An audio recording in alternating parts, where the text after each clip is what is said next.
Hola, bienvenidos a nuestra 20ª sesión del Seminario Internacional de Sistemas Sociales, Redes y Complejidad. Hoy iniciamos el 2021 con la valiosa presencia del doctor Fernando Valenzuela de la Universidad Andrés Bello de Chile. Fernando realizó su investigación doctoral en sociología en la Universidad de Lucerna, en Suiza, con la supervisión del doctor Rudolf Stichpe. Durante su doctorado se especializó en el análisis de las tensiones implicadas en la emergencia de las estructuras propias de una sociedad mundial a partir del periodo colonial en América Latina. Actualmente se ha especializado en el estudio sociológico de la ciencia, la tecnología y la salud. Ha sido coinvestigador del proyecto Fondesit, Datos y Relatos que dan forma a la realidad social de Chile, liderado por el doctor Claudio Ramos Cinque, y es investigador responsable del proyecto Fondesit, Telemedicina, Controversia y Cambio Social en Chile. El doctor Valenzuela trabaja en el área de los estudios sociales de la salud, con énfasis en el análisis de los procesos de desarrollo e implementación de tecnologías médicas y de las modalidades de generación de conocimiento sobre salud y enfermedad. Hoy, la exposición que nos presenta el doctor Fernando Valenzuela tiene como tema el cuidado de la salud desde la perspectiva de la teoría de los sistemas sociales, elementos fundamentales de las propuestas de Malcolm Parsons y Niklas Luhmann. Esperamos, al concluir, tengamos como siempre preguntas y comentarios de parte de los interesados en el seminario. Muy agradecido de que haya aceptado nuestra invitación, le cedo la palabra al doctor Valenzuela. Muchas gracias, Carlos. Agradezco muchísimo esta invitación a conversar sobre la relevancia de estos escritos de Parsons y Luhmann. Como sabes, son escritos que fueron publicados hace bastante tiempo, ¿no? Los escritos de Parsons son de 1951 y tienes algunos un poco antes. Es decir, pertenecen a esa etapa de Parsons en que estaba ya construyendo firmemente una teoría de sistemas sociales. Pero en 1951, eso hace mucho tiempo. Luego, en 1975, participó en un número especial en que se discutió su obra sobre salud. Pero de nuevo, el 75. Luhmann también tiene pocos escritos sobre salud, que fueron publicados en este hermoso libro, fue publicado allá en México, Niklas Luhmann, Comunicaciones y Cuerpos, la teoría de los sistemas sociales. Entonces hace poco tenemos acceso en castellano a los textos de Luhmann sobre el cuerpo y sobre salud. Y ahora estos son de 1983 y 1990. Entonces el más reciente es ya hace 30 años. Entiendo que esto es un año antes de que tú, Carlos, estuviste con Luhmann. Cuando lo conociste, Luhmann ya estaba pensando justo en esto. Y mi interés es justo ahora usar esta oportunidad para que pensemos juntos sobre la relevancia de estos textos de hace 30, de hace 70 años, para entender la situación que vivimos hoy. ¿Qué nos dicen estos textos hoy? Así que agradezco mucho la invitación para conversar de estos temas. Es un agrado, realmente una felicidad encontrar una comunidad que podamos discutir de esto. Claro. Voy a compartir una presentación. Muy bien.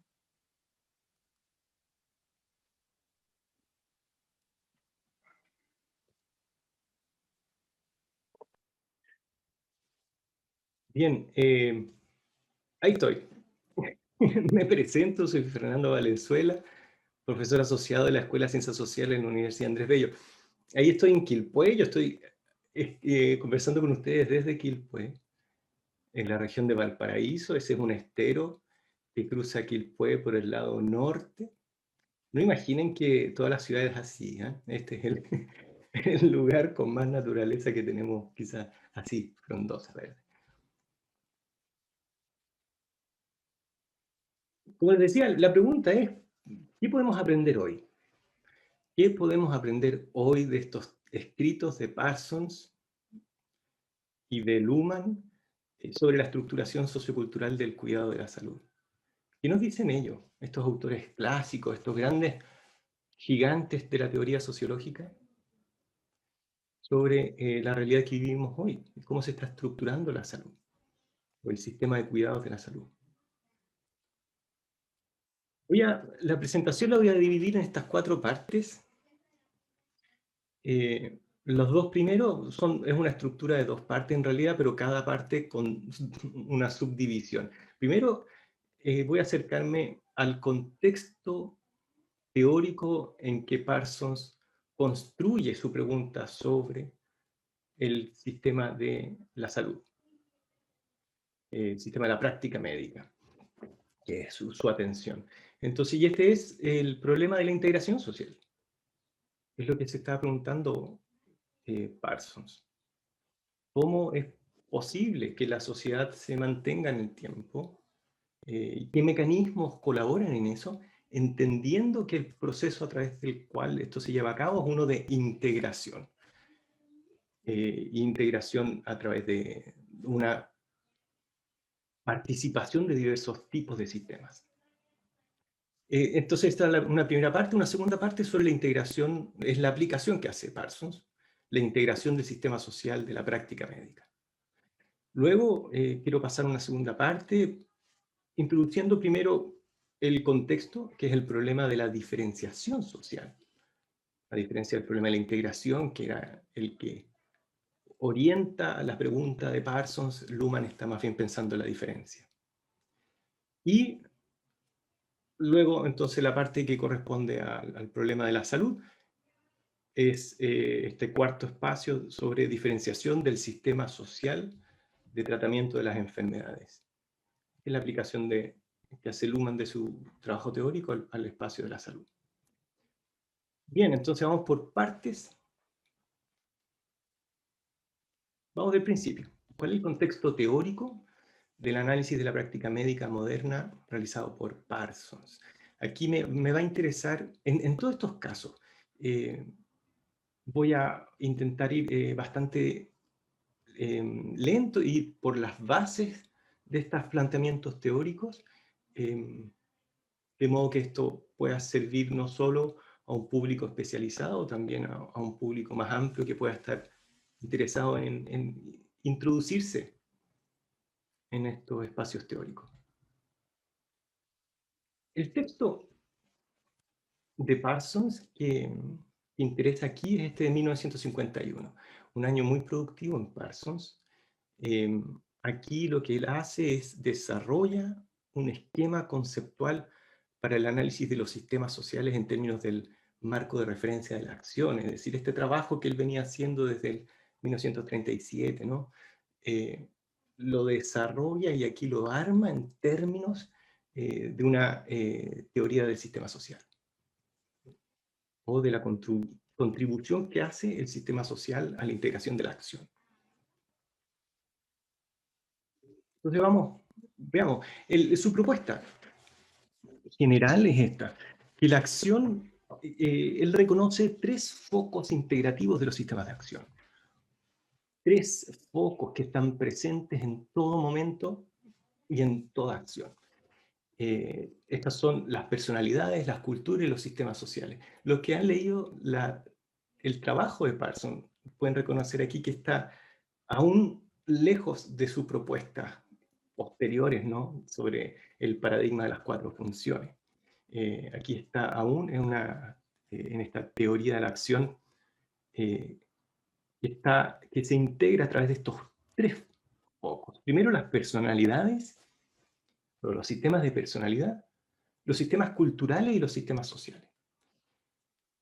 Parsons entiende aquí, en esta época, los sistemas de personalidad como, él lo define de este modo, el sistema relacional de un organismo vivo que interactúa con una situación. básicamente es los individuos, cada uno de nosotros aparece en esta teoría como suertes de mónadas deseantes o sistemas de... Estas disposiciones de necesidad son básicamente modos de orientación al entorno basado en este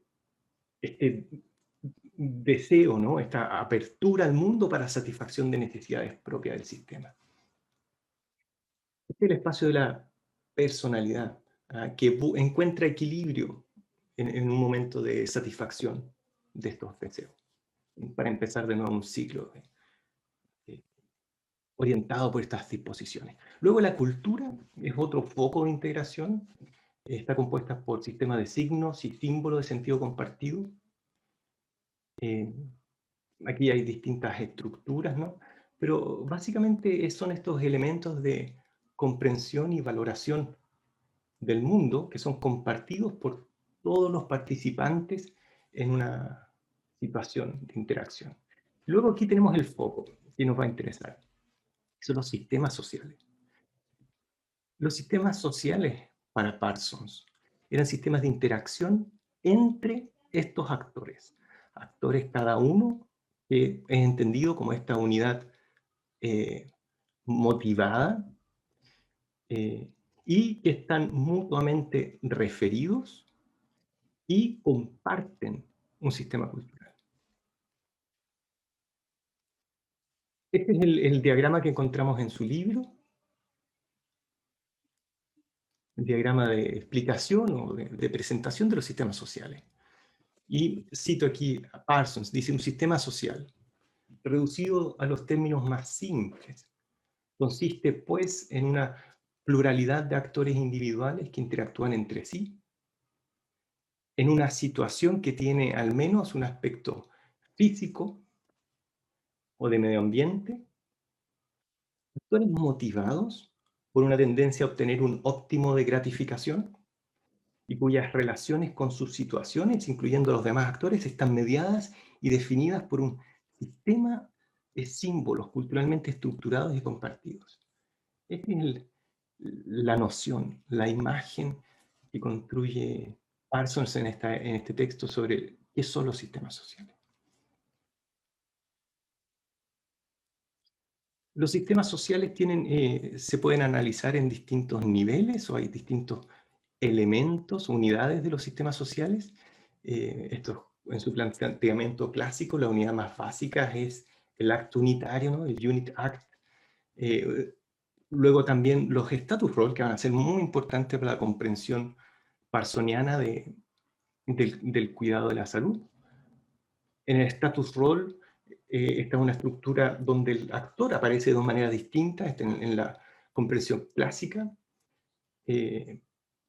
Por una parte, en cuanto a estatus, los actores somos objetos de orientación de otros y ocupamos una posición en la estructura social. Y en cuanto a un rol, nosotros desempeñamos ciertos comportamientos esperados. Las otras unidades son actores, cada actor, cada colectividad, pero también las instituciones. Y esto va a ser importantísimo, el nivel de las instituciones en el análisis que hace de la salud. Una institución es comprendida aquí como estando compuesta por expectativas de rol y sus correspondientes sanciones, que pueden aplicarse a un número indefinido de colectividades.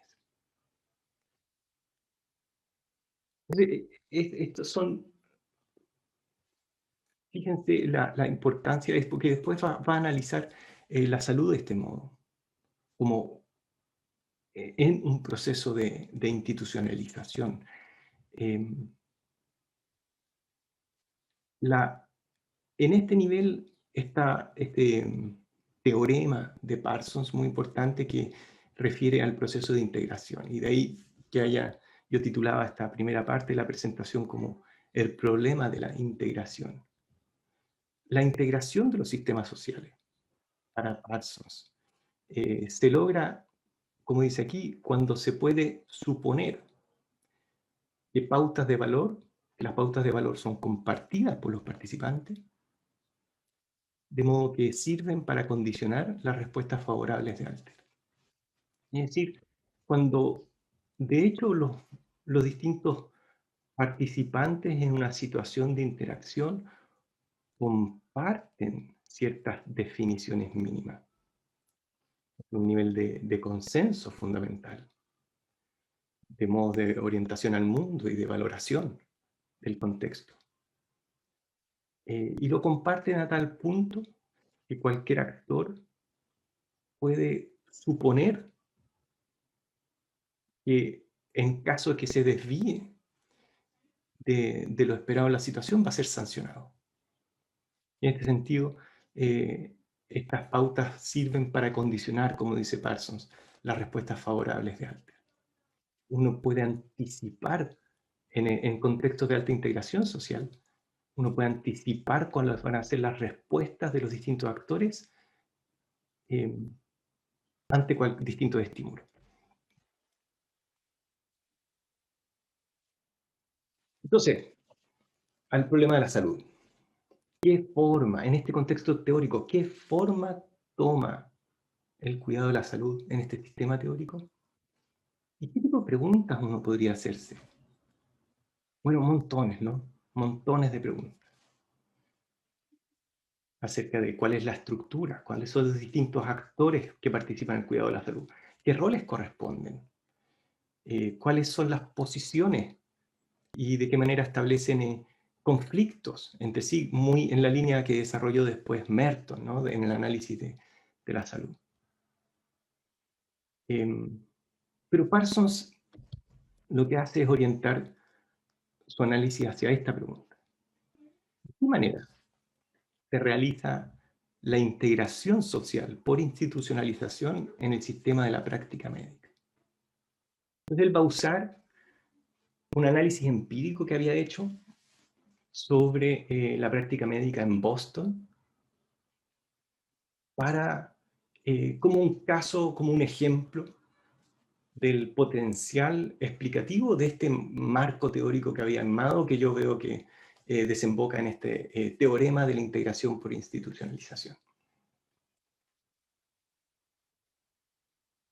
Entonces, con eso vamos a esta segunda parte sobre la integración del sistema social de la práctica médica. ¿Cuál es la propuesta que hace Parsons acerca de cómo se estructura el sistema social? Esto ocurre, él lo presenta en el capítulo 10, que se titula Estructura social y proceso dinámico, el caso de la práctica médica moderna. Aquí lo que hace Parsons es analizar los procesos motivacionales implicados en la medicina moderna para iluminar el equilibrio motivacional general del sistema social. Es decir, cómo se lleva a cabo este proceso, cómo es posible que en este espacio social los actores estén motivados para actuar de un modo que puede ser anticipable por los otros y que lleve a estructuración social o a orden social. Aquí Parsons entiende que la medicina se configura como un mecanismo social, es decir, colabora en el mantenimiento del sistema social en el tiempo y por lo tanto es entendible como un mecanismo. La función de este mecanismo para Parsons es restablecer el funcionamiento del sistema social por medio de la reincorporación de miembros que no pueden colaborar en la división social del trabajo. Es decir, cuando alguien está en una situación que le impide participar normalmente de la vida cotidiana en sociedad, se le marca como enfermo. La persona todavía está abierta a la cuestión, si es que va a aceptar o no esta etiqueta. Y si es que va a aceptar o no, comportarse de acuerdo con las expectativas que establece el espacio social respecto de su propia condición, ¿no? Entonces, esta sería la función para Parsons, reincorporar a los miembros que no pueden participar en la división social del trabajo. Involucra un set de roles complementarios pero jerarquizados, el rol de enfermo, el rol de médico y luego un rol de paciente. Y involucra también aspectos culturales de la sociedad moderna. Puede decir, de la sociedad de Parsons en esa época. Y Parsons, importante que cuando Parsons habla de la práctica médica, él está hablando siempre de su estudio de caso. Por lo tanto, él está hablando de la práctica médica según él la observó en lo que él mismo llamaba la sociedad norteamericana moderna, es decir, la sociedad en ese espacio social en 1950. Entonces vamos por parte.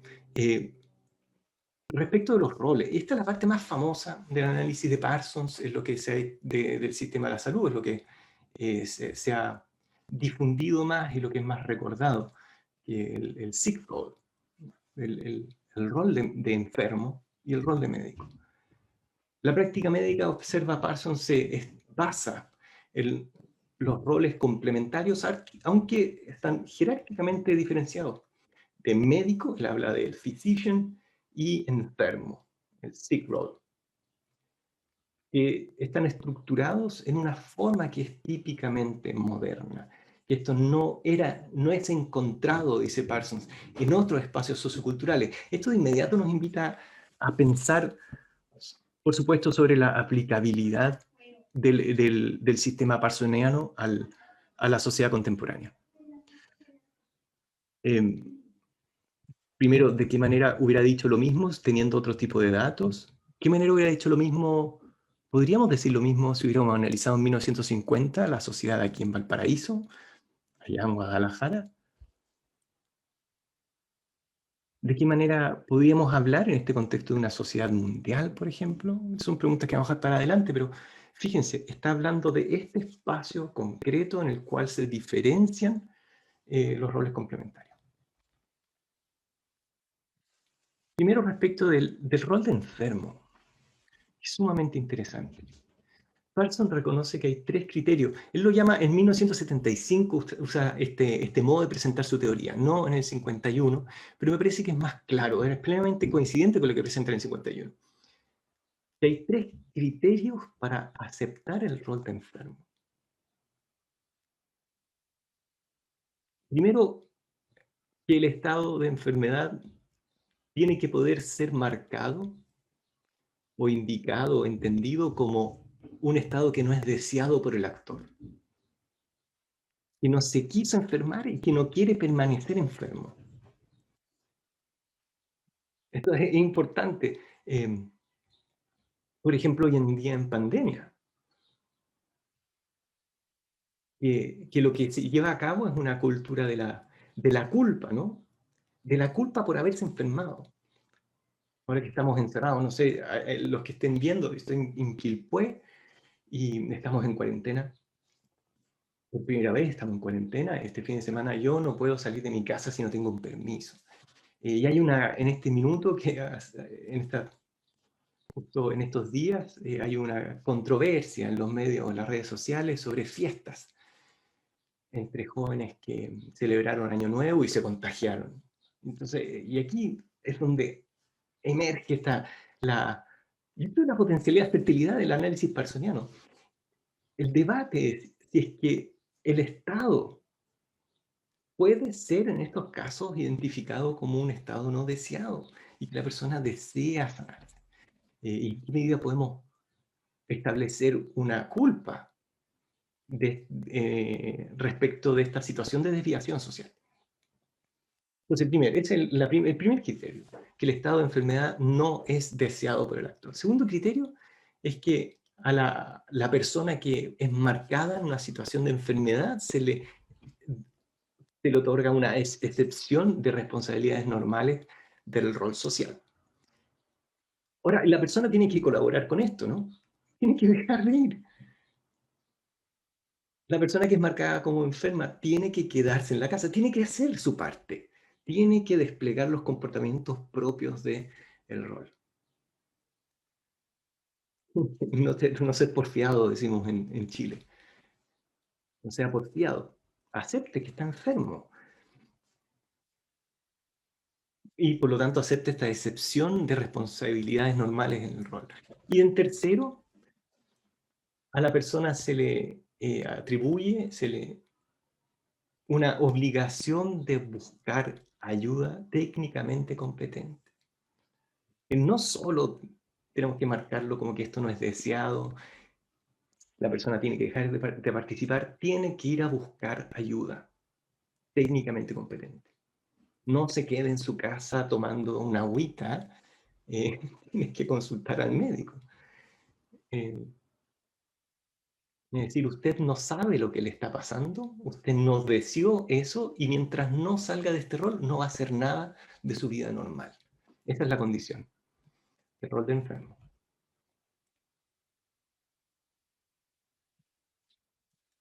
El análisis que hace Parsons de los roles de médico y de enfermo se basa en este elemento teórico que guardé para esta parte para no enredar la presentación, que son sus famosas variables pauta. Estos son elementos de un sistema cultural. Son 5 dicotomías que tienen que resolverse antes o para que cada actor tiene que resolver, tiene que optar por alguno de los lados en estas dicotomías para poder otorgar sentido a la situación en la cual va a desenvolverse y por lo tanto para otorgar sentido a la situación en la cual se encuentra y por lo tanto para poder determinarse a sí mismo en su comportamiento. Estas dicotomías son muy famosas en América Latina, se hicieron famosas por Germani, ¿no? Y se aplicó 4 primeras para dar cuenta de la transición a la modernidad en América Latina. Tenemos estas famosas, particularismo, universalismo, en qué medida los objetos de orientación son comprendidos en términos de un miembro de una clase, en lugar de ser valorados por su relación directa con la persona específica. ¿En qué medida los objetos son valorados en su desempeño? Es decir, como llevando a cabo ciertos comportamientos y prácticas que demuestran su valor en lugar de tener un valor intrínseco. Luego, difusividad y especificidad funcional.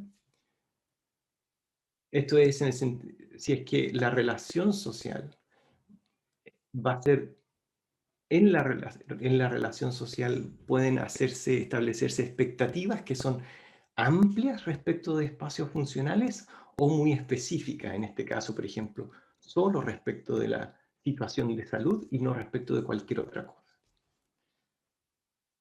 Luego, en términos de la relación con el objeto también, si es que se carga el objeto afectivamente o si es que se lleva a cabo una relación de neutralidad con el objeto. Y por último, si es que el actor se orienta a sus propios intereses, a una autoorientación o orientación a la colectividad. Estos son los famosos variables pautas que uno en cualquier situación debiese resolverlo. Ahora, los actores encuentran estos resueltos ya en el espacio cultural y en la institución. Es la institución de la práctica médica moderna que ofrece esto resuelto.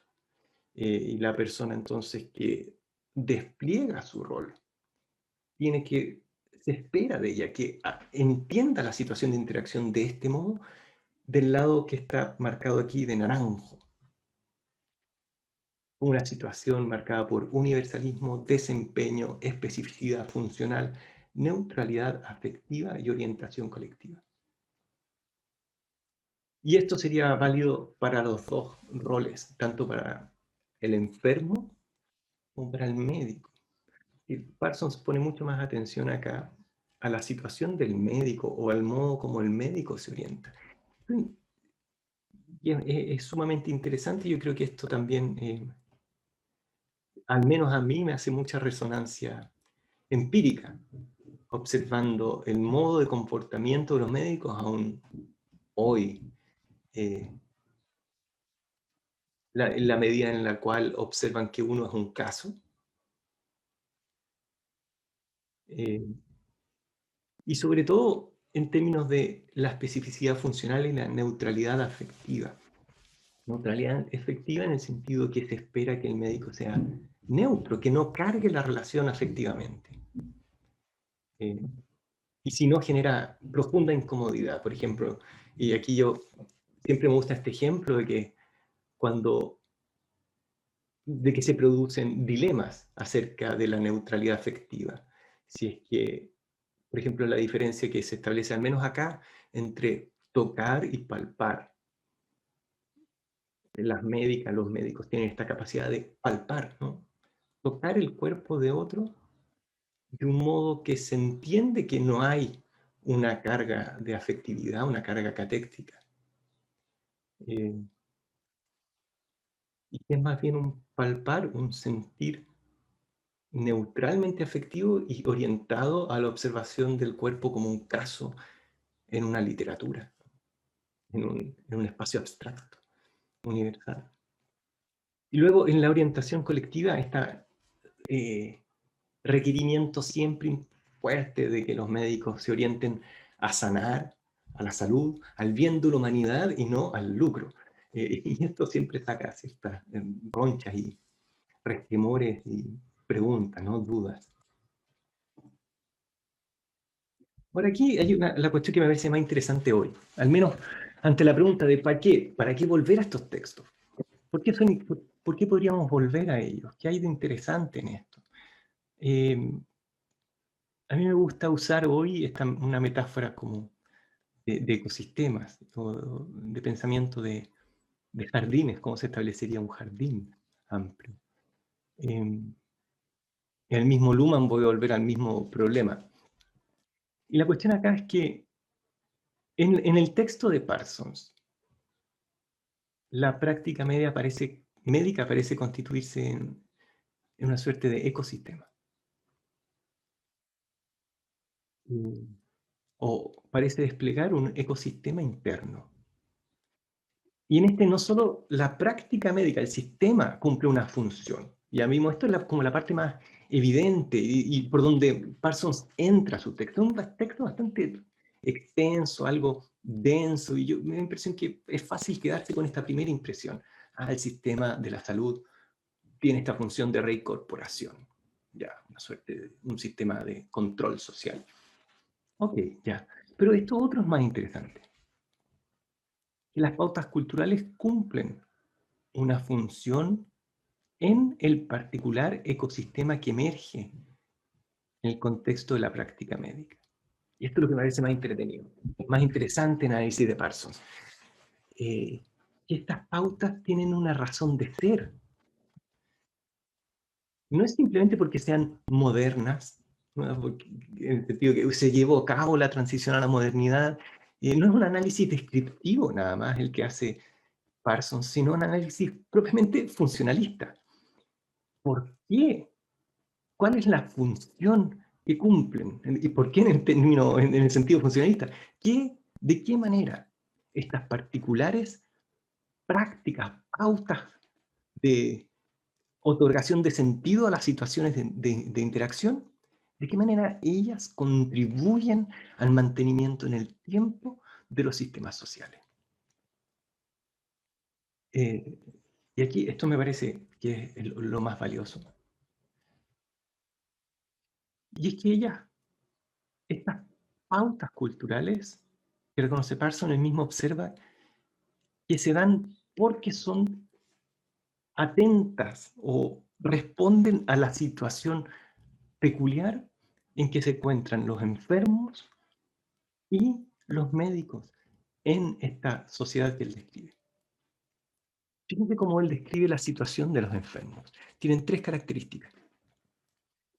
Esto nos refiere a, es otra cuestión, es distinto a los criterios que vimos recién. Estos son tres marcas propias de la situación del enfermo. Primero, la situación del enfermo es la situación de quien vive desamparo y necesidad de ayuda. Los enfermos experimentamos cuando estamos enfermos incompetencia técnica. Ahora, esto en un sentido menos profundo que uno encuentra en otros autores que atienden este mismo problema, por ejemplo, y de la época, ¿no? Un Lévi-Strauss, que observaba que el enfermo le cuesta otorgar sentido a lo que está experimentando y por lo tanto lo rechaza. Aquí en Parsons hay algo menos radical, pero estamos en una situación en la cual estamos desamparados, no sabemos qué hacer con nosotros mismos, e incluso si supiéramos, no podemos intervenir nuestros cuerpos del modo que se requiere. Y estamos implicados emocionalmente en nuestro propio estado de enfermedad. Y esto, dice Parsons, hace que cuando estamos enfermos nos encontramos especialmente vulnerables, o somos especialmente vulnerables a la explotación, somos presa fácil de creencias y prácticas irracionales. Y entonces, las variables pautas, este especial patrón que asumen, lo que hacen es permitir a la persona participar en esta situación, protegiéndola. De algún modo es un control que establece la sociedad para cuidar de la persona que requiere cuidado, dada la particular posición en que se encuentra. Del otro lado ocurre lo mismo. La situación de médico se caracteriza por estos 4 puntos, o notas. Primero, observa, está claramente consciente de la implicación emocional de sus pacientes y de los familiares de los pacientes. Lo que Parsons dice, estos son fuentes de frustración para quienes ejercen este rol. La implicación emocional de pacientes y familiares, los límites, la clara conciencia que tiene respecto de los límites del conocimiento médico, que es algo que hemos visto hoy de manera bastante clara. También el mismo personal médico tiene sentimientos relativos a la integridad del individuo y la inviolabilidad del cuerpo. Tener que transgredir espacios, áreas y zonas que son tabú en nuestra cultura. Y por último, tiene acceso a información confidencial. El mismo médico está en esta situación de vulnerabilidad también, pero al mismo tiempo está en una situación que le otorga ciertas posibilidades de aprovecharse de quien está en la situación, en el rol complementario inferior de enfermo. Ahora, dado este contexto, se estructura la situación de interacción médico-paciente según de esta manera en la sociedad contemporánea. En el caso aquí, para notar especialmente el caso del rol de médico. En cuanto a variable de desempeño, ¿no? El rol de médico está marcado por un entrenamiento técnico, lo que se espera. Que dé cuenta de un entrenamiento técnico, de haber cumplido las pruebas requeridas y no meramente haber heredado esa posición. Este entrenamiento se basa en un conocimiento científico y de este carácter universalista. Tiene acceso, ya que tiene acceso al cuerpo e información confidencial, esto tiene que hacerse de tal modo que pone en paréntesis el ámbito más amplio que podría de nuestra vida. Enfoca la relación a este ámbito funcional específico. Dadas estas actitudes esperadas al interior de los límites de las actitudes esperadas tienen que están marcadas por esta neutralidad afectiva, que esto es lo que comenté anteriormente, y luego la orientación colectiva otorga esta seguridad, ¿no?, de protección del paciente por la situación de desamparo, incompetencia técnica e irracionalidad a la cual es proclive.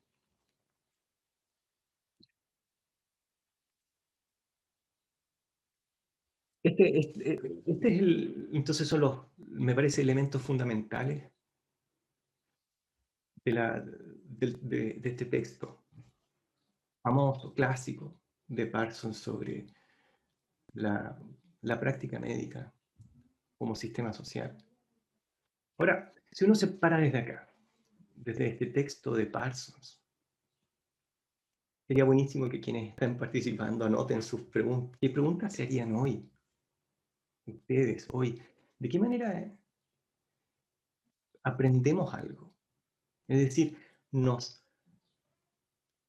regala una pregunta. ¿De qué manera nos invita a hacernos preguntas Parsons acerca de la realidad que vivimos hoy en este espacio de cuidado médico? Yo tengo algunas ideas. Las pongo aquí, las tiro al aire. Una primera es la más obvia, es la típica crítica que se le hace al trabajo de Parsons. Y es acerca de, bueno, ¿y no hay otros miembros en el rol set? ¿En el set de roles? ¿En este espacio? ¿Acaso está solo el paciente? O sea, el enfermo y el médico. ¿Qué pasó con todo el resto? Parson reconoce esto, ¿no? Y dice, mira, aquí estoy haciendo un análisis me estoy concentrando en solo estos dos actores para entender cómo se lleva a cabo en ellos este proceso de interiorización de pautas que permite una motivación a actuar de un modo que es anticipable. Y entonces se focalizan solo en estos dos, que por cierto tienen un rol central. Pero ¿y qué pasa con todo el resto? Personal de enfermería, personal de asistencia, familiares, personal administrativo, personal técnico, personal de los ingenieros que trabajan en los hospitales. ¿De qué manera ellos realizan su rol? En una investigación que hice hace poco, estoy trabajando ahora en esto, uno puede ver que los ingenieros que participan en los sistemas de telemedicina comprenden también su rol de ingeniería, es decir, de conexión de micrófonos, ¿no?, y de cámaras, en el caso de la telemedicina, comprenden su rol también de manejo de bases de datos en términos de una relación de cuidado. Ellos están cuidando a los pacientes y dando asistencia y haciendo que esta situación de interacción sea posible. Bueno, uno podría abrir entonces, aplicar este marco teórico que se pregunta acerca de cómo se lleva a cabo la integración social, incluyendo otros miembros. Luego, otra pregunta obvia es, bueno, ¿cuáles son las especificidades regionales de la práctica médica? Y esto puede ser regionalmente, pero también históricamente. ¿Cómo se lleva a cabo este proceso en las distintas regiones del mundo? ¿Puede hablarse de un sistema de la práctica médica, un sistema mundial de la práctica médica en el sentido de Parsons? Cuando Merton, cercano a esta fecha, se preguntaba acerca de la posibilidad de la configuración de una sociedad mundial, decía, esto no es pensable. Porque claro, porque estaban obligados a pensar en la conformación de una cultura mundial, de un consenso mundial, para poder pensar la integración de una sociedad que englobe todo el planeta. Pero hoy podemos pensarlo. Y que es así, que yo no sé si es así, pero sí es así. ¿Cómo se desarrolló? ¿Y en qué espacios? ¿Y cómo se relaciona con las otras formas de la práctica médica? Bien, hay un montón de preguntas. Luego, ¿cómo se llevan a cabo ¿Podemos identificar cambios en la situación de los actores? Acuérdense que el análisis de Parsons es de son observaciones empíricas realizadas en 1951 en Boston. La situación de los actores involucrados cambió. La situación de vulnerabilidad ha cambiado, es otra. Se han generado otros mecanismos para solventar o la situación de vulnerabilidad o los focos de frustración del personal de salud. Ya, aquí hay un montón de preguntas.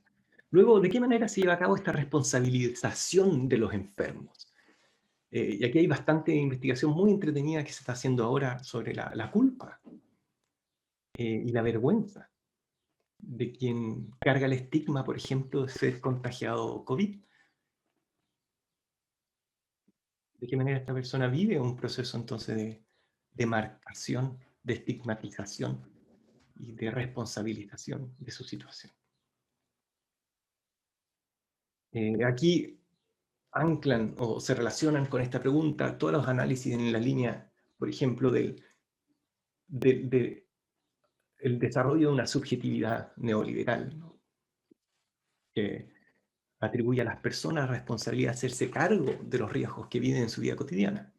Y así estamos todos diciendo esto, es tarea de todos asumir la responsabilidad de cuidarnos. Nos cuidamos entre todos. ¿Quién se enferma entonces? Lleva a cabo un acto de desviación social y merece castigo entonces. ¿Cómo se lleva a cabo esto en distintas comunidades? Es interesante acá observar, por ejemplo, los niños. ¿De qué manera los niños marcan en términos de culpa o no? ¿Cómo entienden ellos la configuración del sujeto enfermo, del rol? Y por último, podemos observar, ¿hay espacio para la generación de consensos para la imposición de reglas? Esta pregunta eh, la hago en diálogo con un texto que escribió el profesor Stigve hace poco acerca de la pandemia, de la posibilidad de emergencia de un sistema inmune, dice, sistema social de inmunidad frente a pandemias. Y dice al inicio, para esta segunda ola que estamos viviendo, quizás ya no haya espacio para un consenso que dé fundamento o soporte el establecimiento de reglas estrictas de confinamiento, por ejemplo. ¿Cómo se generan estos consensos? ¿Cuáles son? Etcétera. Bueno, estas son preguntas que a mí se me ocurren y que me hacen pensar que sí, que este texto de Parsons vale la pena releerlo 70 años después. Tiene preguntas aún, y en ese sentido es un clásico. Es un texto que nos pregunta, que nos interroga, que está vivo aún. Pasemos al otro, que me estoy extendiendo ya demasiado. Vamos con Luhmann.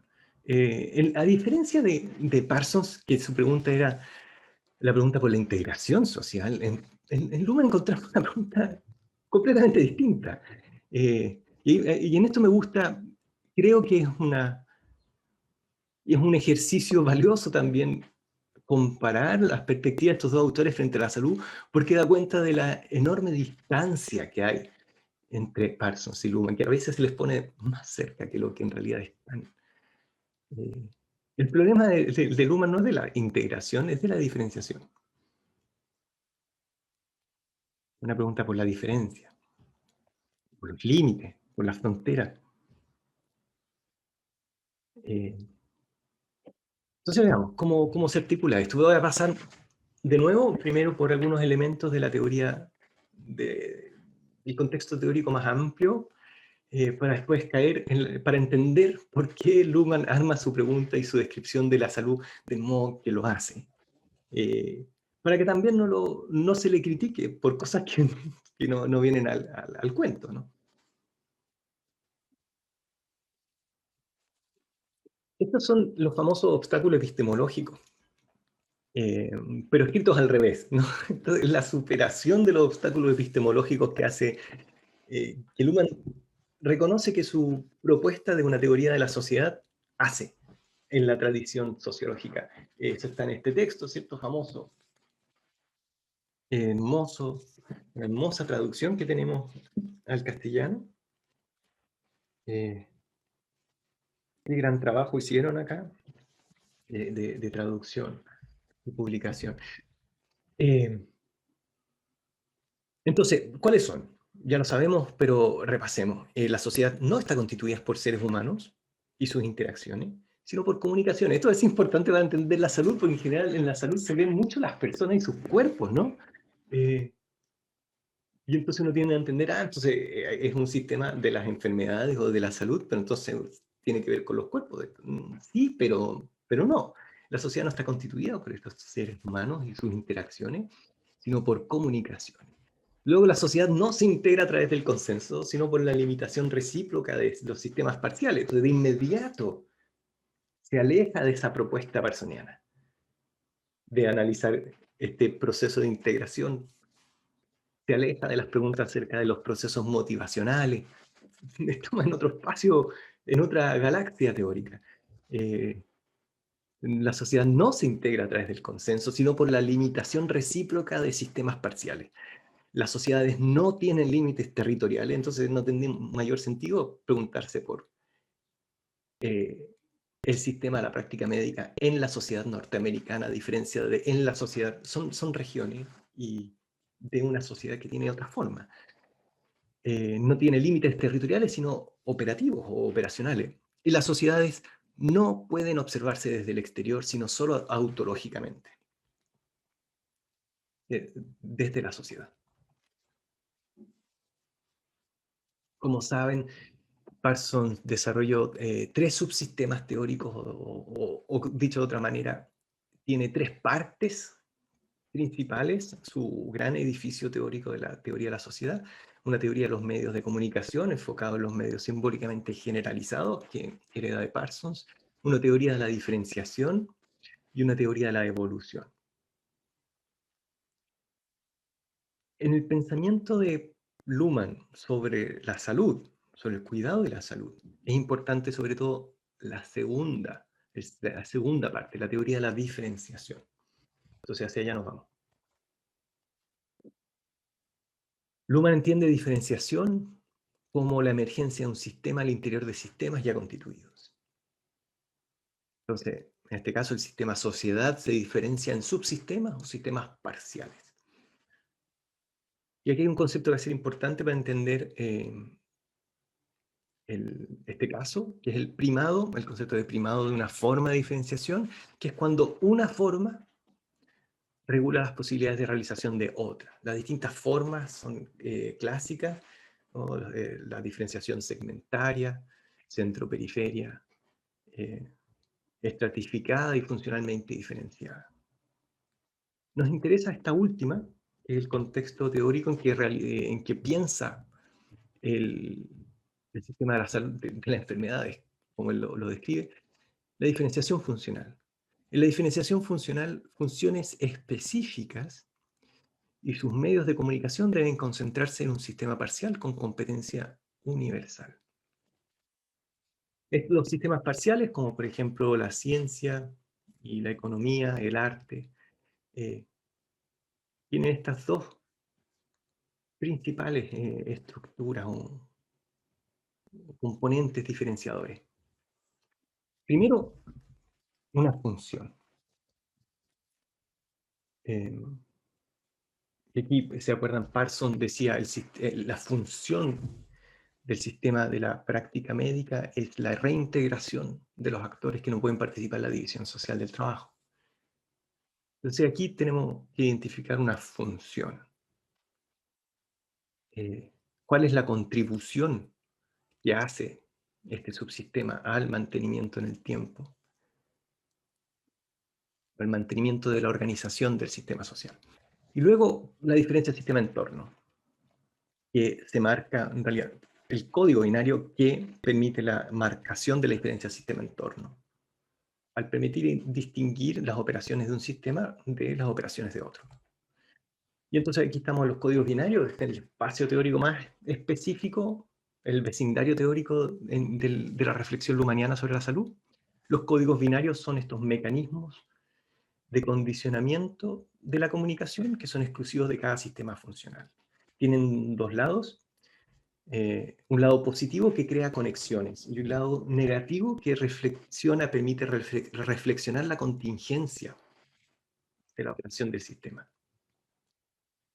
Del lado positivo, el lado positivo permite conexión en el sentido que permite enlaces operativos.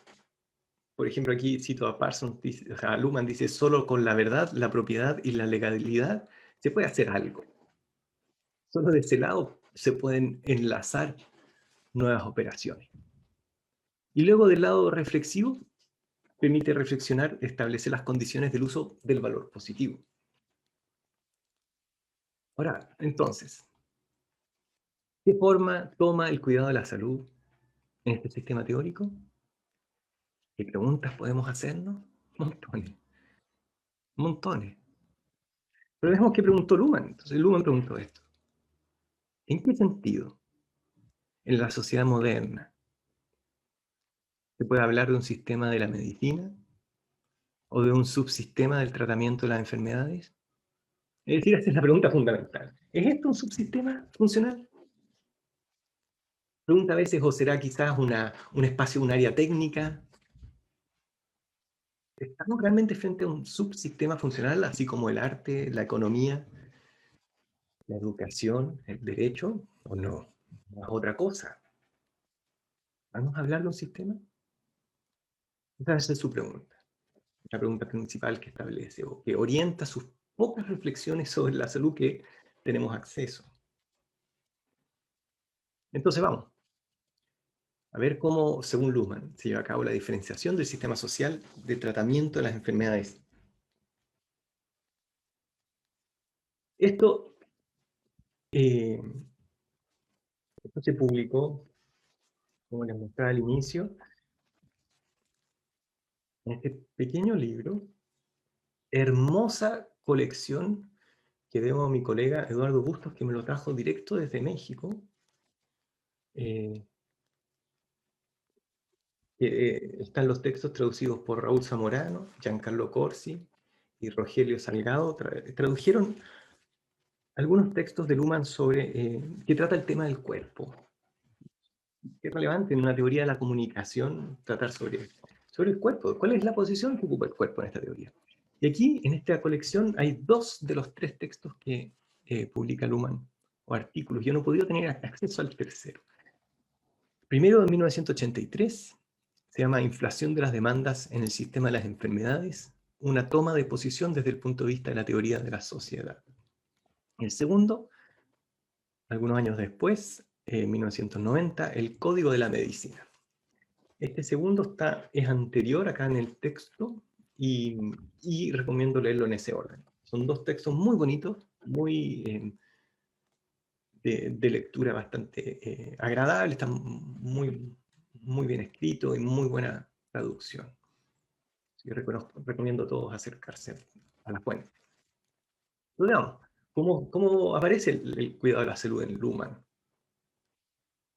Primero, no es un sistema de la salud, y aquí lo cito, en una nota al pie, en el texto del 83, dice, normalmente se habla del sistema de la salud, lo hacemos todo, ¿no? El sistema de la salud.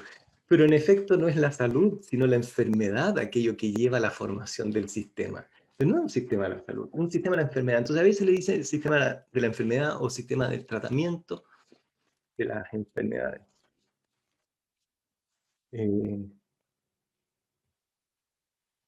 Usa aquí el concepto, por ejemplo, Krankheitssystem, el sistema de la enfermedad, en su texto del 83 ya.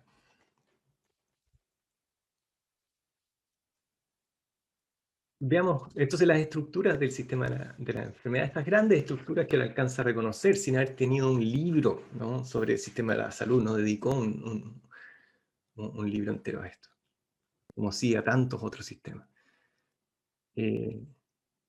Su función específica es el tratamiento de las enfermedades. Su función específica de relevancia universal. Cualquier práctica de tratamiento de las enfermedades va a ser relevante para las operaciones de este sistema. De ahí que incluso las prácticas alternativas se les llama como medicina alternativa o medicina complementaria. Es decir, desde el sistema de la medicina se le indican y se les ingresa al sistema. Reclama relevancia universal en términos de la práctica y también de que cualquier estado de enfermedad de cualquier miembro de la sociedad va a ser relevante para su operación. Y luego, respecto del código binario de orientación, tenemos el valor positivo de conexión, que es enfermo, enfermedad. Este es el lado positivo del código, es decir, el lado que permite conectividad. Y luego el lado negativo de reflexión es el de salud, lo sano. Y ojo que esta es una teoría basada en la comprensión de las operaciones de comunicación. Entonces, si bien es un sistema que se orienta al entorno, fuertemente al entorno, a los cuerpos de las personas, a nuestros cuerpos, estos dos valores no indican estados del cuerpo, sino que son valores del código, valores en los procesos comunicativos. Yo tengo una genial, me encantan estos textos de Luhmann, la verdad, y está aquí desarrolla esta idea de la enfermedad como el lado positivo del código. Para los médicos son instructivas, es decir, tienen instrucciones, son instructivas solo las enfermedades, solo con ellas pueden trabajar. Y la salud no da nada que hacer. Cuando alguien está sano, no se hace nada entonces, nada que hacer. La salud no da nada que hacer. Sin embargo, reflexiona sobre aquello que falta cuando alguien está enfermo. Aquí repiten los dos textos, en el 83 y en el del 90, así que imagino que lo tenía escrito por ahí alguna subficha en el Zettelkasten. Por eso hay tantas enfermedades y solo una salud. Porque las enfermedades son las que contienen estas instrucciones, esta capacidad de enlace. Desde el punto de vista de la medicina, dice, los sanos todavía no estamos enfermos, o ya no lo están, o bien sufren enfermedades todavía no descubiertas. Yo creo que eso es la mejor descripción de cualquier persona en esta pandemia. Eso habla de nosotros mismos. Quien está sano es simplemente quien no está enfermo o ya no lo está, o bien sufre enfermedades todavía no descubiertas. Nos definimos en términos de este estar o no estar aún o ya no estar. Esto implica que el código tiene una codificación perversa. ¿Qué quiere decir? Que si bien el código, el lado positivo del código es el que permite conectividad, es decir, las enfermedades, cuando alguien trabaja sobre las enfermedades, lo que está haciendo es mirar de reojo, o más bien, fijar la mirada en la salud. Lo que quiere hacer constantemente es sanar a la persona, pero está trabajando con enfermedades. Si que la persona estuviera sana, nada que hacer, ¿cierto? Pero a medida que se pone a trabajar, mira de inmediato y se orienta hacia el código negativo, hacia el lado negativo del código. Esto, dice, es común con el sistema de la enseñanza, de la educación. Entonces, identificar enfermedades permite enlazar operaciones, pero ellas se orientan al lado negativo del código hacia la salud. Y esto tiene algunas consecuencias súper entretenidas, o más bien dicho mejor, Luhmann identifica algunas consecuencias súper interesantes de esta cualidad del sistema. Primero, que es un sistema irreflexivo en comparación con otros. En el sentido que no tiene una teoría de la reflexión basada en este lado negativo. La acción mira al valor de reflexión salud y por esto no existe otro para reflexionar, dice, no hay una teoría de la reflexión que oriente al sistema. ¿Y esto con qué consecuencia? Bueno, la consecuencia de la inflación. Y este era su texto original del 83, sobre las demandas, la inflación de las demandas en el sistema de las enfermedades. Y usa esta metáfora del vuelo de la langosta, que me parece genial, que es el principio del autoestímulo. O sea, según dice Luhmann ahí, yo no he chequeado esto, no chequeé de dónde Luhmann sacó esto, la verdad. Pero él dice esto, me encontré muy interesante, que la langosta se echa a volar y el viento eh, estimula a la misma langosta que a seguir aleteando. Y por lo tanto, la langosta genera un feedback de autoestimulación que la mantiene volando siempre, hasta que se cansa. Es decir, hasta que pierde energía.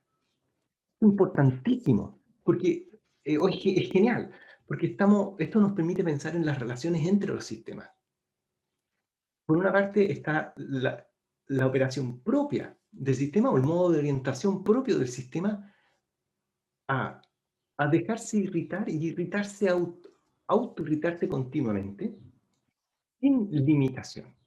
Nada pone limitación a las operaciones de la salud, o al menos el sistema de salud no se puede autolimitar en sus operaciones de la salud.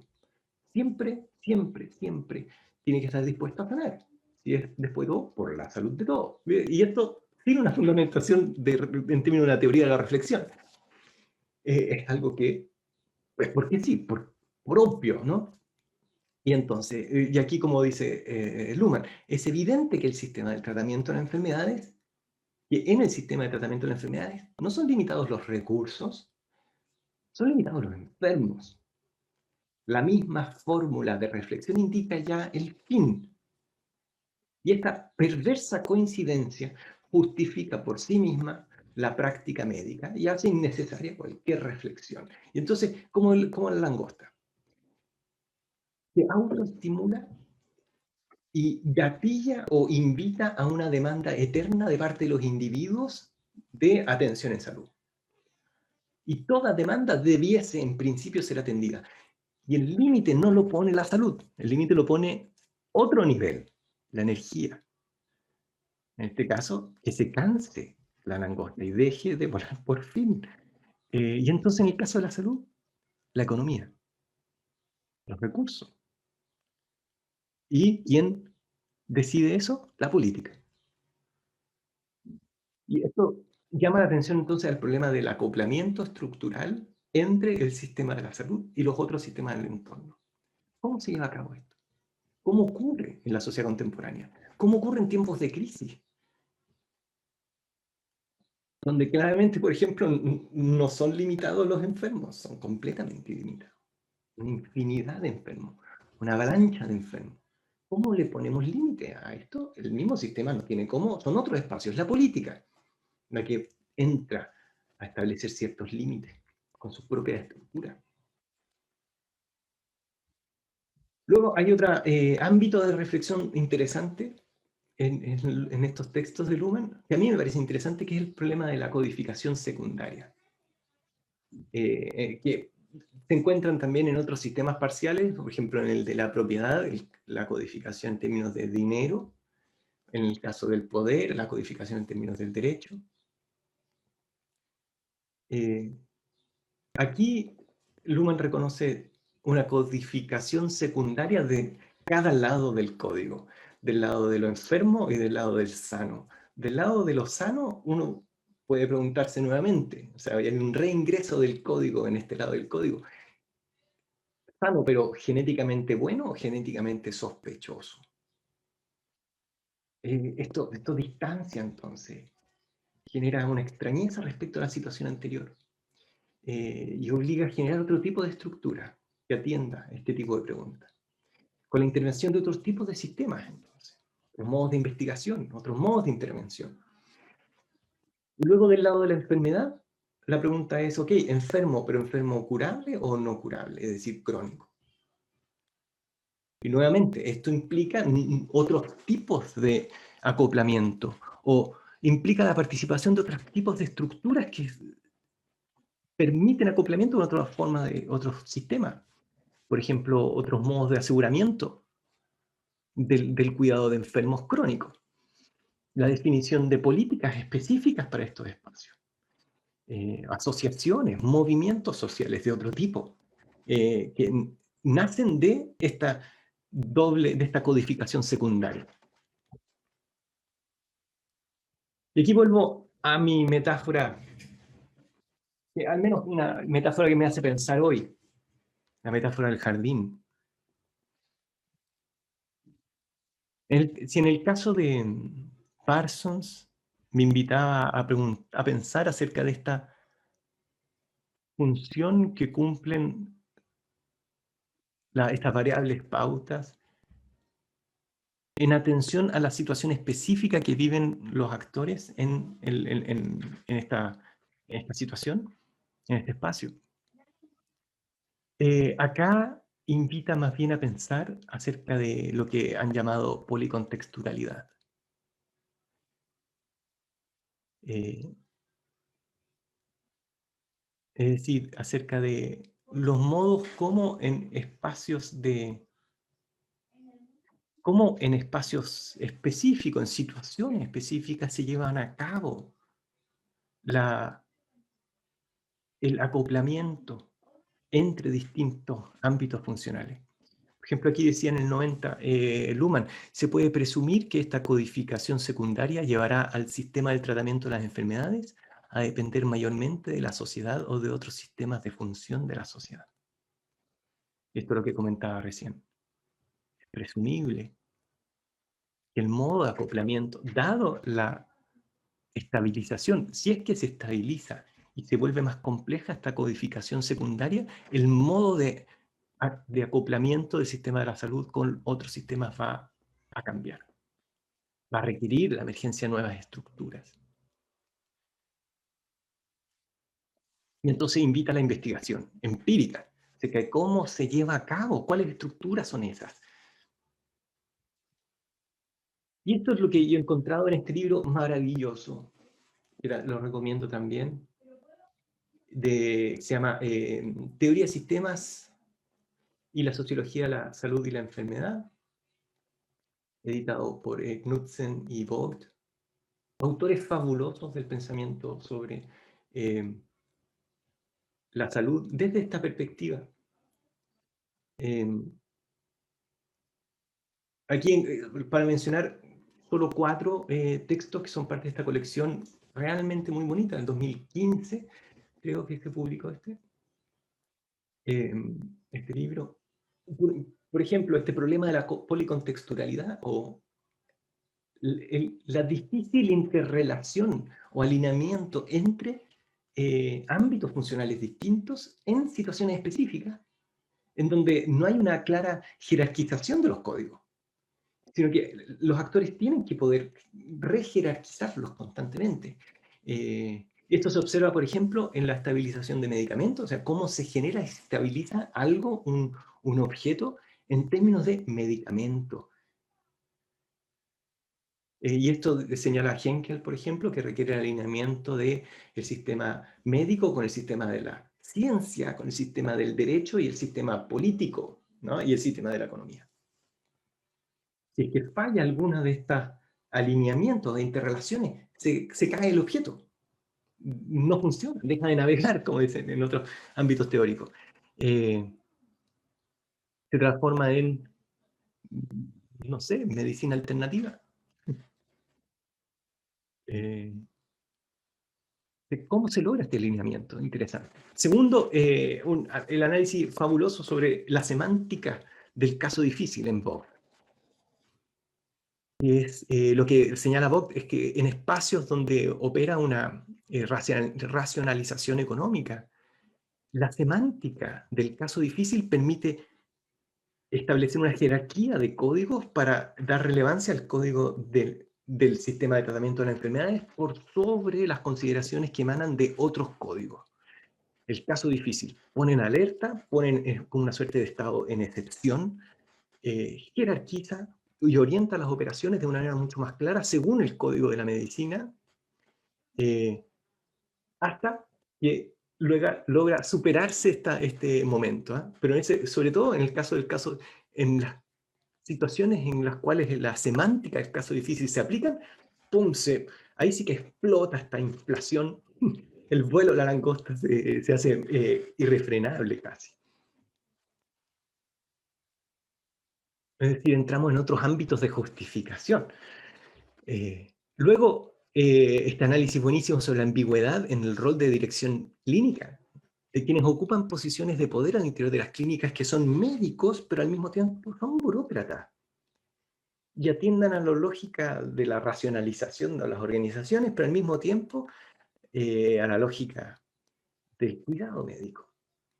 Y son tratados como colegas, pero de algún modo extraños, ¿no? Y que permite justo esta extrañeza incorporada en el rol, permite acoplar el sistema, la práctica de salud con otros sistemas. Por ejemplo, lo que yo he visto en investigaciones, o en mis observaciones empíricas, por ejemplo, posiciones de liderazgo en hospitales que al mismo tiempo son ocupadas por médicos, o sea, se requiere que sean ocupados por médicos hábiles en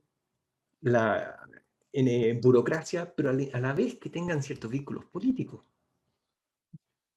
Entonces, implica ciertos alineamientos, ¿no?, que le dan estabilidad a un hospital como organización y a los procesos que se llevan a cabo de ella.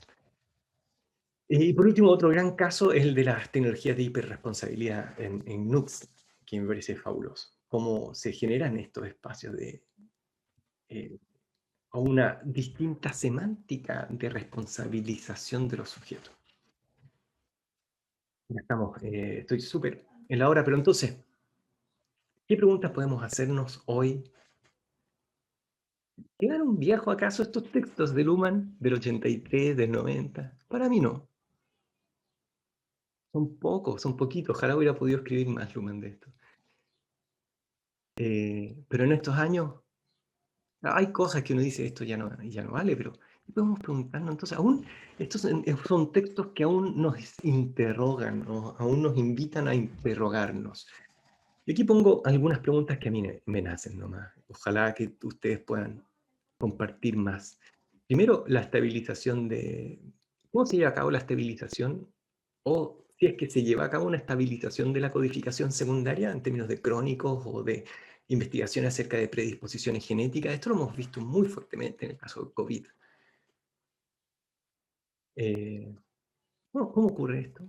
¿Qué forma está tomando esta codificación secundaria y qué estructuras requiere en el acoplamiento con otros sistemas? Segundo, ¿estamos frente o de qué contexturas tiene este sistema mundial del tratamiento de las enfermedades? ¿Podemos hablar de un sistema mundial? ¿En qué sentido podemos decir que se trata de un sistema mundial? Luego, es un sistema... Esta es la pregunta de Stichwe, del profesor Stichwe. ¿De qué manera se desarrolla un sistema inmunológico social? Yo diría policontextual, porque requiere él mismo lo señala en el texto, esta múltiple acoplamiento entre espacios funcionales. ¿De qué manera se desarrolla un sistema inmunológico social para pandemias? Ahora, la pregunta de Stiglitz era sobre las estructuras anticipativas que permiten anticipar y controlar, manejar la emergencia de pandemia. Y desde el otro lado, del lado de las respuestas tecnológicas, ¿de qué manera se lleva a cabo en términos de policontextualidad esta generación y difusión de tecnologías sanitarias, sobre todo en contexto de crisis planetarias? Por ejemplo, hoy, las vacunas, los tratamientos. ¿De qué manera se estabiliza una vacuna? ¿Qué ha sido requerido para que se estabilice? Y no otro tipo de tratamientos, algunos que son desechados de inmediato. ¿Por qué? ¿Cómo? ¿Según qué criterios? ¿Quiénes? ¿Qué estructuras participaron? ¿Qué chances tienen? ¿Quiénes han imperado en esto? ¿Qué condiciones políticas o de centro-periferia están involucradas en estos procesos? Etcétera. Aquí, entonces, un gran ámbito de preguntas informadas por estos textos clásicos de Luhmann, el gigante Luhmann y el gigante Parsons. Entonces, bien, eso es lo que yo tenía preparado para presentar. Muchas gracias. Muchas gracias. Muchas felicitaciones. Muy brillante y muy pedagógica tu exposición. Espero que no demasiado pedagógica. haya podido ser interesante también para ustedes. Claro, claro. Tenemos una pregunta, Fernando. Dice, la toma de posición de Luhmann es importante en este tema y quita el estigma y el malentendido de la supuesta neutralidad o conservadurismo de Luhmann, toda vez que hace explícita su posición, sustentada en que, abre paréntesis, no se ve de qué forma podrían comportarse las instancias políticas, si efectivamente hay posibilidades médicas de impedir la muerte, la enfermedad y el dolor. La política no debe ignorarlas por motivos económicos. Y cita la página 120 del libro Comunicaciones y Cuerpo. Mira, Sandra Soria Cortés, quien nos hizo el favor de preguntar, nos dice que era un comentario que subraya, no es una pregunta. Claro, claro, sí, sí, sí, estoy de acuerdo. Aquí, a mí me parece súper interesante esta parte de la teórica, o sea, del trabajo de Luhmann, que obliga a preguntarse acerca de este relacionamiento entre sistemas y la relevancia entonces de la política en este espacio. Ahora, pero no solo de la política, ¿no? Lo mismo podría preguntarse sobre la relevancia de la ciencia. ¿Cómo logra la ciencia hacerse relevante en los espacios médicos? No es obvio. Suele como darse por asumido que estamos en un espacio de, no sé, la medicina basada en evidencia y que eso sería, por lo tanto, el imperio de la ciencia. No es así. No es así. Este basado en evidencia es más bien una orientación según protocolos.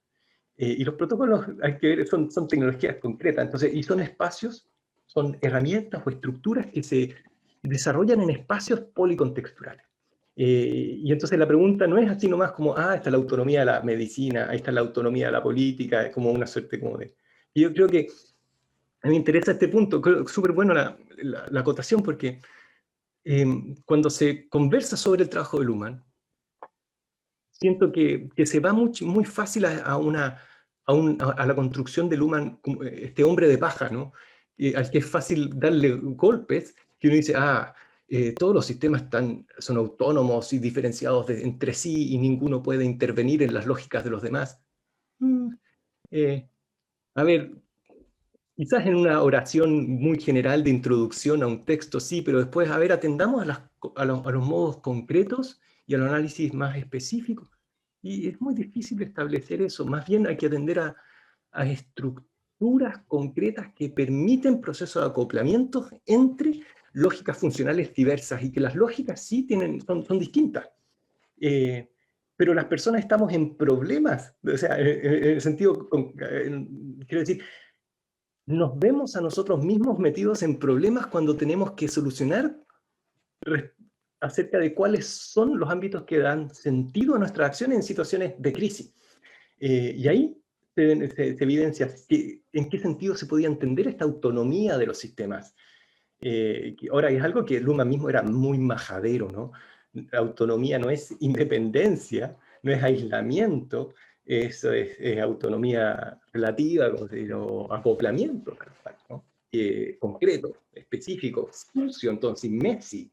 Y eso, para darle, creo que contenido a esto hay que hacer más investigación empírica, entonces, para ver en qué sentido estamos en problemas y resolvemos a través de soluciones siempre frágiles, nunca solucionados del todo, siempre en requerimiento de como mantenimiento en el tiempo de estas relaciones difíciles entre ámbitos funcionales. No sé si ahí va anexado mejor a la pregunta, al comentario que hacían. Tenemos dos comentarios más. Elisa López Miranda te dice, muy interesante toda la exposición. Me encantó la claridad con la que explicó los conceptos a partir de lo que es posible pensar el tratamiento de la enfermedad como un sistema. Muchas gracias. José Pablo Tobar Quiñones, de Madrid, España, dice, felicitaciones, Fernando. Ha sido una exposición muy interesante y bastante enriquecedora. En el marco de tus análisis, ¿qué papel tendrían conceptos como el de medicina preventiva, que pretende actuar de forma anticipativa, evitando el surgimiento de la enfermedad? Creo que esto a lo mejor también tiene relación con la reflexión final que hiciste sobre la epidemiología y su labor de anticipar el desarrollo de las epidemias. Está buenísimo ese problema de la medicina preventiva. Claro, porque justamente es algo que uno podría más bien preguntarle a Luhmann, ¿no? Porque Parsons, por ejemplo, sí se ocupa de medicina preventiva, lo menciona al menos. Él dice, claramente, en la práctica médica atiende sobre todo enfermos, ¿no? Enfermedades. Y sin embargo hay una expansión enorme de la medicina preventiva, pero, dice Parsons, ya solo el cuidado de la enfermedad nos trae suficientes problemas, en el sentido de problemas teóricos. Así que vamos a ocuparnos de eso. Y el problema de la medicina preventiva ya veremos qué hacemos con ella. Entonces, la saluda, la reconoce y la deja pasar y no la... Ahí queda. En el caso de Luhmann, no sé, no estoy seguro, quizás en el sentido de que él dice... una persona sana es alguien que todavía no ha estado enfermo. En el sentido, la medicina preventiva sería eso, sería una anticipación, pero con un ojo puesto siempre en la enfermedad, que es la que permite esas conexiones. Pero no estoy seguro, está buenísima la pregunta, está buenísima. Hay otra, dice, sería bueno hacer el cruce desde la perspectiva de la legitimidad weberiana, que se le otorga social y globalmente al sistema de tratamiento de enfermedades. Caray, creo que hay un pequeño problema en la redacción. Tendríamos que buscarle el sentido a la pregunta. Sería bueno hacer el cruce desde la perspectiva de la legitimidad weberiana, que se le otorga social y globalmente al sistema de tratamiento de enfermedades. Ya, la pregunta acerca de cuál es la legitimidad entonces, en términos luhmannianos, o sea, weberiano. El concepto, no, en Weber, a ver, el concepto de legitimidad apunta a este sentir, a esta creencia que tenemos los actores de que un orden social es modelo, es ejemplo y modelo. Es decir, que debiese ser, de que está bien tal como es, esa creencia que pueden tener los individuos respecto del modo de estructurarse de un particular orden social y que ese orden, ¿cierto?, puede estar basado en distintos fundamentos de la legitimidad, ¿cierto?, tradicional, etcétera. Ya. Es el espacio weberiano. Ahora, así es que, entonces, como nos invita aquí a pensar, si uno piensa en importar ese concepto a este espacio, creo que este concepto de legitimidad weberiana es mucho más cercano al análisis de Parsons que al de Luhmann, ¿no? Porque apunta a estos fundamentos motivacionales de la acción y a la posibilidad de construcción de consensos, ¿no? Que dan estabilidad a los órdenes sociales. En el ámbito luhmanniano, a mí algo que me gusta de Luhmann, que es lo que hace mucho, desde que empecé a leer a Luhmann, no hace mucho tiempo, la verdad, desde el 99, ¿no? Como tú, Carlos, que lo conoces hace un tiempo, este trabajo. Pero me gusta mucho en el trabajo de Luhmann esta imagen que tiene de la sociedad como un espacio del malentendido, de la diferencia, de la distancia entre los sistemas psíquicos, ¿no? De esta posibilidad más bien de la pregunta de cómo en realidad, si es que no debería ocurrir esto de que nos entendamos y cómo ocurre de todos modos. No debiera ser esto así, que en realidad es como esta es la teoría más lúgubre que uno puede pensar acerca de las características de nuestra vida social. Ahora, en ese contexto, pensando en términos de legitimidad, quizás uno tendría que pensar más bien en la legitimidad que tienen los distintos, no el sistema de salud en general, sino la legitimidad que tienen los actores en ciertas estructuras, en organizaciones específicas para tomar decisiones. Por ejemplo, la legitimidad del médico. ¿De dónde saca esta autoridad, ¿no? En cursos del doctorado yo he tenido estudiantes enfermeras y médicos, ¿no? Y aquí esto es una fuente constante de conflicto, porque las enfermeras siempre dicen, oye, y siempre está esta centralidad absoluta del médico que toma decisión, que tanto, pero si uno entra a la situación de cuidado de la salud, la centralidad la tiene la enfermera. Esta es la que está en el centro y la que toma decisiones a veces de manera oculta. No oculta en el sentido de que quiera ocultar, sino hay ámbitos de arbitrariedad necesaria en los procesos de cuidado que son informados por este otro actor.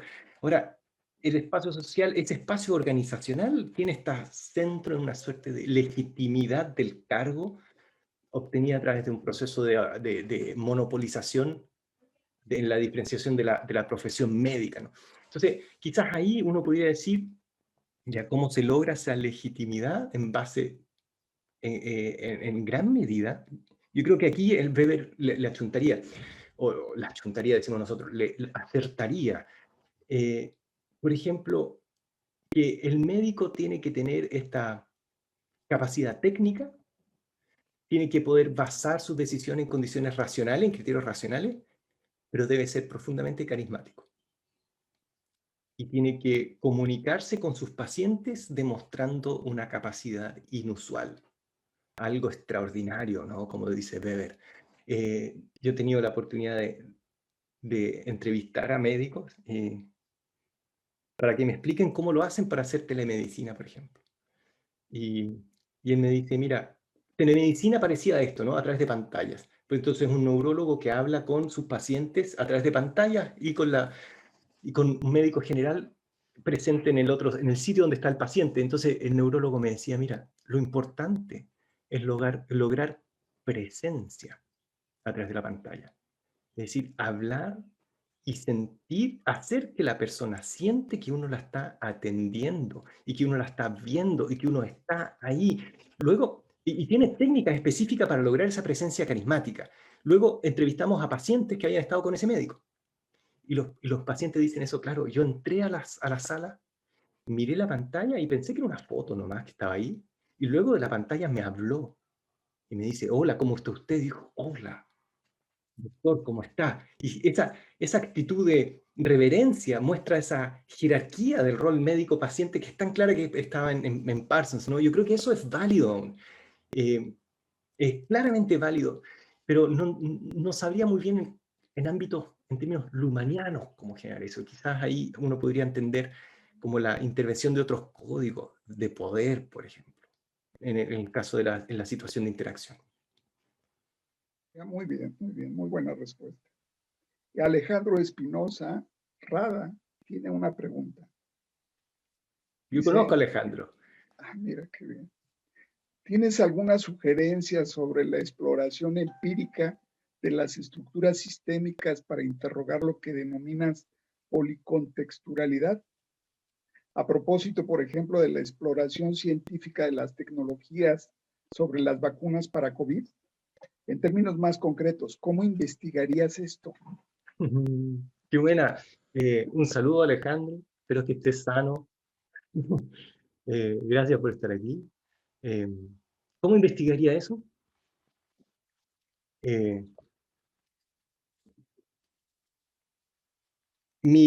Ahora, yo creo que esto es cosa de sensibilidades, ¿no? La investigación.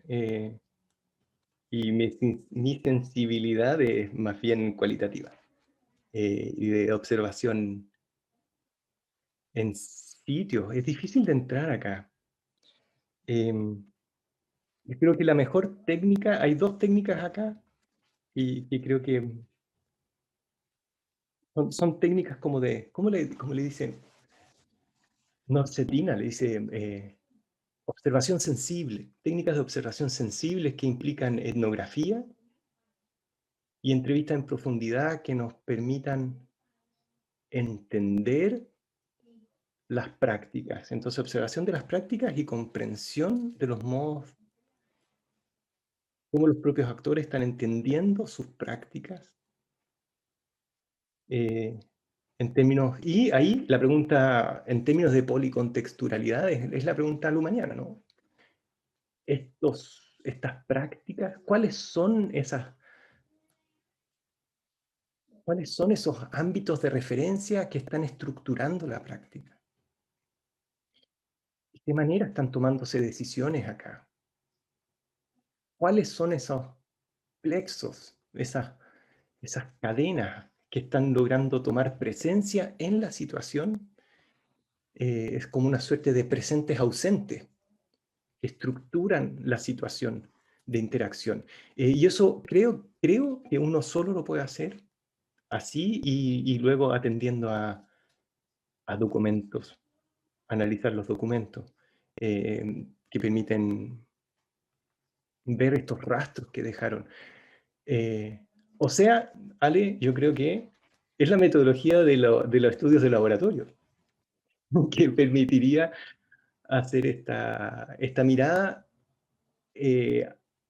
fuertemente ortodoxa de intentar reponer una mirada acerca de grandes estructuras en espacios de observación que han sido, o técnicas de observación que han sido creadas para liberar la observación del reconocimiento de esas estructuras. Y eso es justamente lo que hacen esos autores, ¿no? Del libro que yo mencioné del 2015. Vogt, por ejemplo, está haciendo esto justo. Es maravilloso el trabajo que ellos hacen. Es de escucha y observación atenta a procesos de interacción.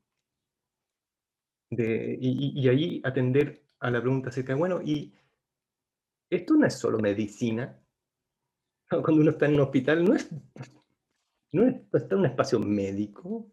Esto es política, esto es economía, esto es derecho. Hay que firmar papeles y alguien puede salir, ¿no? Alguien puede denunciar al médico y entonces están anticipando, están los derechos de los pacientes aquí en Chile. En todo edificio de cuidado de la salud hay un gran cartel que dice estos son los derechos de los pacientes, los derechos y los deberes de los pacientes. Entonces esto es legal, el sistema del derecho, pero es cuidado del paciente, es cuidado de las enfermedades, pero hay que pagar, o no, o alguien tiene que financiarlo. Y eso tiene que tomarse una decisión política. Y alguien tiene que acompañar a ese paciente. Entonces están los familiares, están el espacio íntimo, están todos los sistemas presentes. Entonces, los sistemas no están reconocibles en espacios empíricos delimitados. Es su... Como dice, el Luhmann tiene una... No sé si la voy a encontrar, sería demasiado suerte encontrar esa cita Luhmann que dice, es en el encenderse constante, de situación en situación, la red que prende, ¿no? Las cadenas referenciales de los sistemas se encienden o no de situación en situación, y de esa manera se logra esta integración de los sistemas sociales. ¿No? Entonces, y eso a través de, yo creo que, ojo empírico, distinto a lo que tenía Luhmann, ¿no? Que esta enorme capacidad de armar fichas de lectura. Creo que hay que informarlo con observación aterrizada. Muy bien. Florcita Fleneur dice, gracias estimados por esta exposición. Fue muy enriquecedora para mí. Excelente, Fernando. Otro más. Val WM dice, gracias, Fernando, por tu respuesta. Era precisamente la reflexión que estaba haciendo al plantear el tema de la legitimidad, porque en situación de pandemia mundial es importante cuestionarse sobre la credibilidad colectiva que se le otorga al discurso de roles y de acción bajo la mirada de Parsons. Se agradece el aporte desde la UAP hasta ahora. Fernando Alejandro Espinosa, muchas gracias, Fernando. Un gran abrazo de vuelta.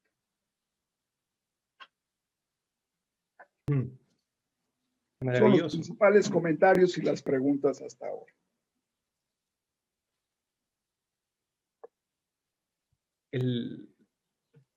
Hay un último comentario sobre el tema que decían de la legitimidad. Claro, claro. Que ha sido, es la pregunta que está haciendo Stichler, que él decía, quizás ya no podemos esperar contar con un consenso que permita fundamentar la imposición de reglas demasiado fuertes, ¿verdad?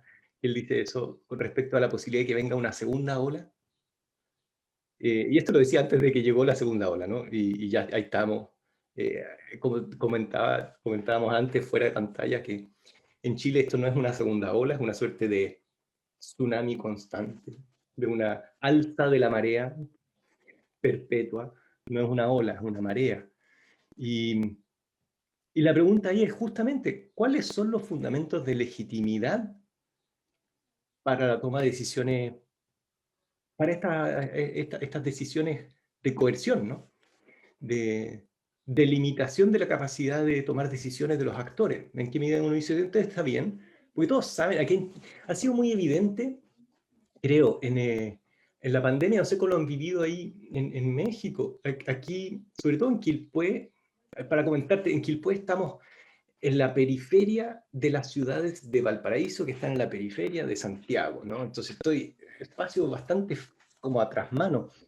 Y lo que se ha visto es la, que, que, que las herramientas del monopolio de la fuerza son una construcción en gran medida, por una parte, de presencia, pero sumamente simbólica.